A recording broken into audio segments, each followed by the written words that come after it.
One thing I do appreciate about the Alberta education system is the emphasis on the importance of choice in education. If you're familiar with the politics and the history of education in this province, you'll know that it wasn't always that way, and that recent events show a continuing lack to true commitment to real choice. When we take a closer look at the choices that we currently have, there is a pattern that we should be able to see. If you go to public school, you will be following the Alberta programs of study. If you go to separate school, you'll be following the Alberta programs of study. If you go to charter schools, you'll be following the Alberta programs of study. If you go to Francophone schools, you'll be following the Alberta programs of study. Accredited private schools, most likely you'll be following the Alberta programs of study, or in the least, some facsimile. Blended programs have always been required to follow the Alberta programs of study. ADLC online distance learning programs follow the Alberta programs of study. And post-secondary admissions are largely based on, you guessed it, the Alberta programs of study.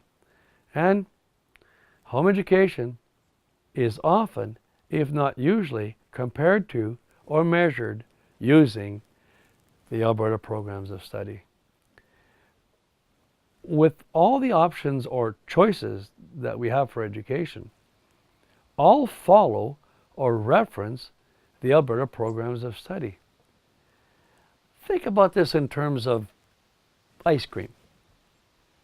Real options for dessert would be between ice cream, cake, pie, cookies, pudding, and so on.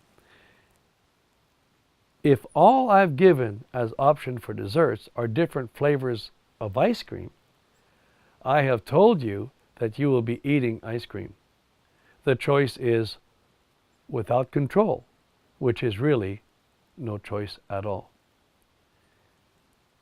There is another way we can look at this choice. If I threaten you with a beating, but I give you the option of taking that beating in the hallway, bathroom, or outdoors, have I given you any choice other than where you will take your beating? Similarly, if we have an education system offering a choice of where a single option of programming will be taken, we are not offering real choice in education. It is more like giving you an option of where you would like to take your beating.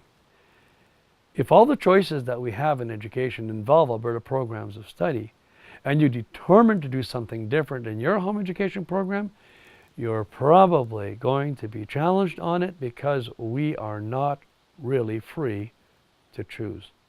We are expected to abide by the status quo.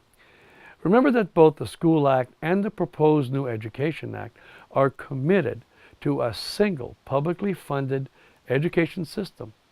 Obviously, that is what we have when a single option for programming is offered as choice.